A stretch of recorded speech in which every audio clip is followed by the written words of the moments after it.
newspapers. Pearl walks in and Mia sees the dress that she got and that she tells her that Pearl and she gets upset and Pearl lying to her, which I get Mia being upset with that. She's a teenage daughter whose her parent whose teenage daughter is lying to her and everything. And Pearl tries to get answers about why her mom does not speak to her parents or who her dad is. And Pearl tries to reason with her. And Mia points out that she made her a bike and everything. She points out all this stuff for her. Now, this, of course, does upset Mia, and she storms off. And I think this is where Mia is struggling to understand how her daughter is changing and everything else. So I can see a lot of the parallels between both parents and stuff and the irony of the bonding but that's eventually gonna occur and everything.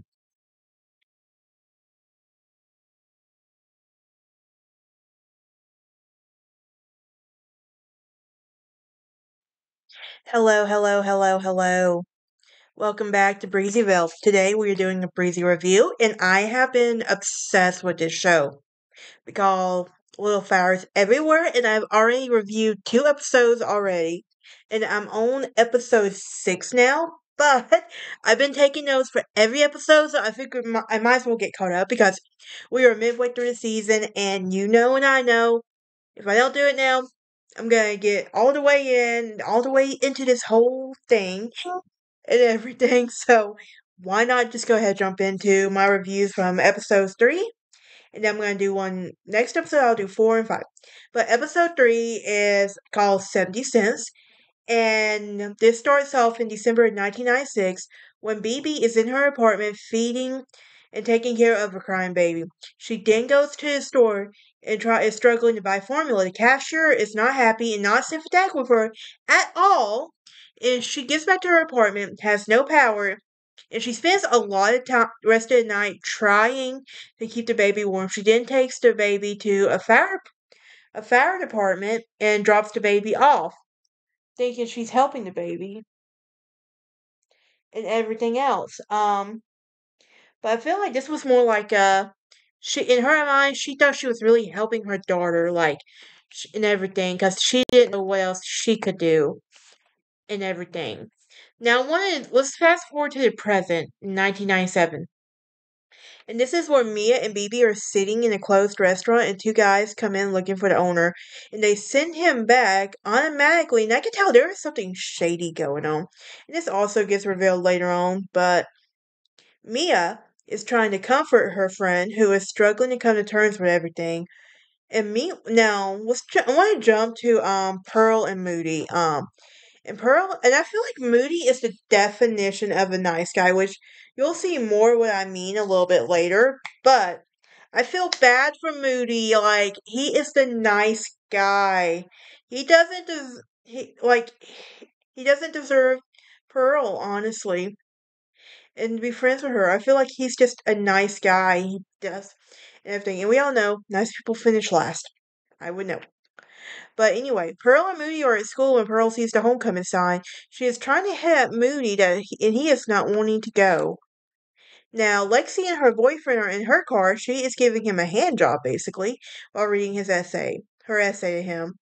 He gets upset and that they get into a fight about sex in the essay, and it sounds like she is not as perfect as she may seem. And I also feel like Lexi is a little Alina. I really do.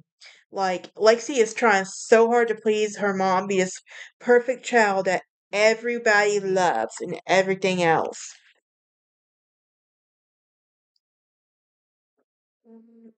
Um, and everything. But meanwhile, there is a family dinner going on when they get when they are on the issues, and Brandon catches on to the problem with the counselor because it sounds so familiar to someone's essay. Can we guess whose essay it sounds familiar to? Lexi's. And he's like, "What the hell is going on here, right?" And meanwhile, Emma hears Izzy's nickname. Alina hears Emma's nickname at school that they gave her, and at first she thinks it's funny. She's not putting two and two together, but I think she's secretly realizing that she is connecting dots and realizing that Izzy might actually be gay. Honestly, I really do think this is where Alina's is still in denial about the whole entire thing. But Then there's an awkward car ride when Alina is trying to reconnect with Izzy, and she is trying to figure out who is calling her these nicknames. She tries to connect with her by telling her a story, and she tries to convince her to change the story. And Izzy, on the other hand, is struggling to tell her mom that she actually is gay. And meanwhile, Lexi and Brandon are at a pepper rally when they get into an argument again about the essay and about sex, and everything. And I feel like Lexi's just not ready yet, honestly. And she's trying to wait and she's trying to wait and keep pushing it off. But Lexi's also just going, but I feel like she's also just going to be giving in. She gives in eventually, but Izzy goes to spot her brother and Pearl. She goes to sit next to him and she decides to tell them that she is thinking about going as a group. And Pearl steps in and tries to help her, and Moody and his friend agree to go with Izzy. And Izzy is extremely grateful for Pearl's help. And I feel like Pearl is really trying to be a friend to Izzy because she sees how her family treats her and everything. And the principal introduces Lexi and Brandon with the homecoming court, and Brandon basically ignores her and everything. Now, Mia asks the Richardson patriarch about a lawyer. He is not able to help her, and Mia is trying so hard to help a friend right now.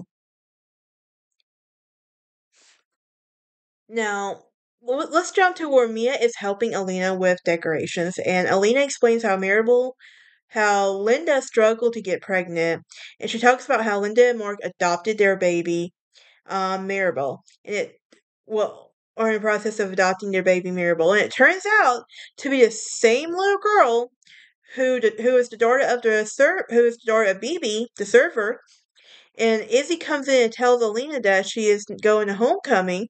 This, of course, shocks her while Mia is grappling with the fact about the news she just heard and everything. I also really feel like this is also a stepping stone in Alina and Izzy's relationship. Almost. Alina sees this as her daughter finally trying to be normal and everything else, so she's trying to suppress whatever thoughts she had. And I feel like Alina just doesn't understand Izzy, and Izzy wants her mom to try to understand her so bad, so she's trying to be like Lexi, playing to this perfect little girl for her mom. Now, Lexi and Pearl are shopping, and Lexi comes clean to Pearl about stealing her story. Lexi ends up buying the dress for Pearl, and Lexi is trying so hard here, but I can tell she is still a little Alina. I will say that until I die. Not really, but still. And everything. And meanwhile, Mia is getting high and doing some sort of art involving newspapers. While Pearl walks in and Mia sees the dress that she got and that she tells her that Pearl and she gets upset and Pearl lying to her, which I get Mia being upset with that. She's a teenage daughter whose teenage daughter is lying to her and everything. And Pearl tries to get answers about why her mom does not speak to her parents or who her dad is. And Pearl tries to reason with her. And Mia points out that she made her a bike and everything. She points out all this stuff for her.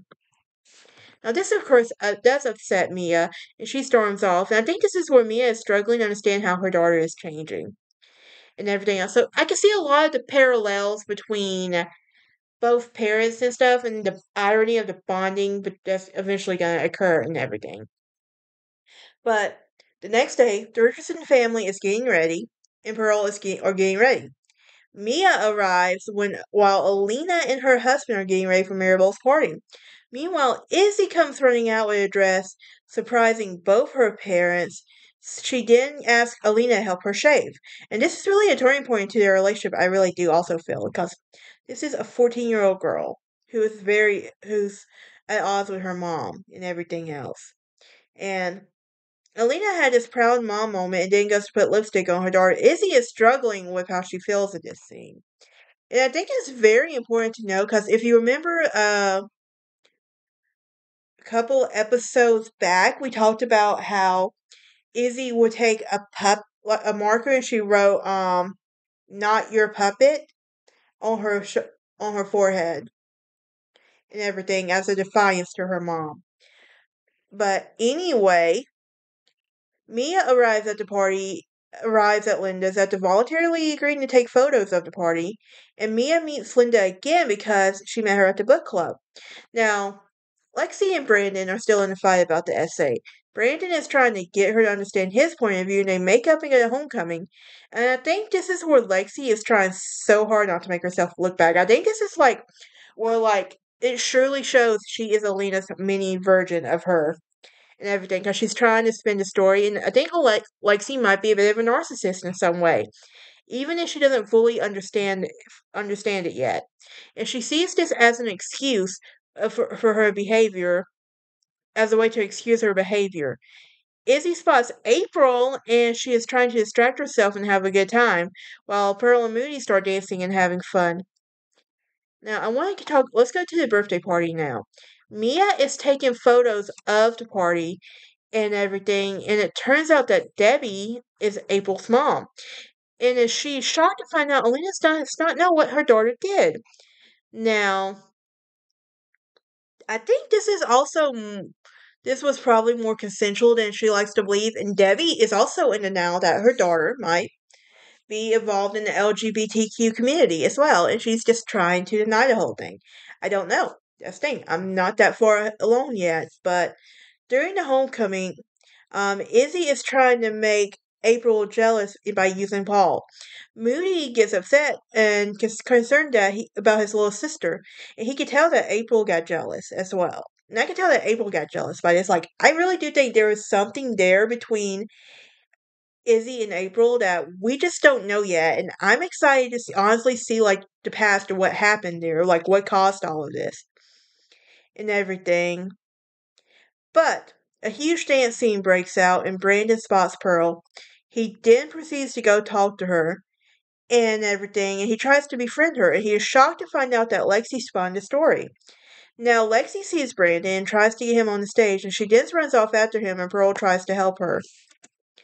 Meanwhile, Alina is at the party talking to Bill, and she finds out that Izzy sexually accosted April at a party last summer. And I can tell this is what the dad knew, but was trying not to say anything, while Alina was trying to get him to defend her, and he manages to tell her that they'll talk about it later.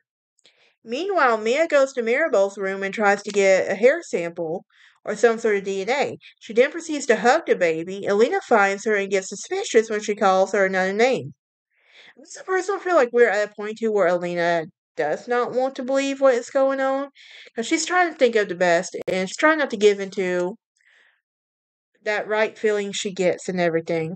Now, the homecoming dance is over, and Trip invites them to a party, and Moody is trying to get to let go to go do what he wants to do now. And meanwhile, Lexi and Brandon are fighting in the limo, and she didn't use the sex to try to quit arguing with him. I also feel like Lexi was not ready for this. She's only doing this so she can make herself feel better and everything else. But they then proceed to sleep together in the limo. And Alina can't find Mia, and it turns out that Mia left to tell the server to go tell Bibi, what she saw.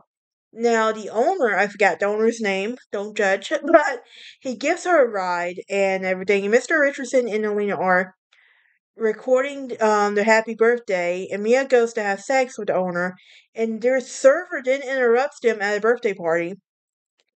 This is where Bibi comes to interrupt them, and she calls her Mei Ling, and Alina is trying to make sure they're okay, and Mia kicks the owner out after they have sex and everything. So, Izzy is sitting on the bus bench waiting for a bus to come.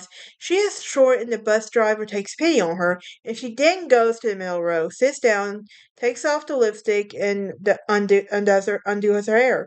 Now, Izzy is truly struggling right now, and she feels like nobody understands her. Instead of going home, though, she will go to Mia's. But Moody and Pearl are sitting on the couch watching a movie, and this is kind of symbolic because I can tell this is where distance is really starting to show. Like, Pearl wants to go have fun, while Moody just wants to stay to himself and everything and just hang out with her. But Izzy also shows up to Mia's and looking for someone to talk to. And the cops are at Linda's and Mark's. They are unaware how the birth mom found her. Meanwhile, Alina and Mia are standing on the yard looking around, like trying to figure out what to do, what's going on, and everything else, like trying to figure out what the hell is basically happening at this point. But overall, I feel like this episode was very interesting and a turning point in some of the relationships. Alina feels herself finally bonding with Izzy while Izzy is struggling with a lie she has to tell herself and everything. And while Moody and Pearl are keeping their distance, are starting to develop some distance between them and everything else. But that is it. Join me next time as we talk about the fourth episode, and we'll go from there.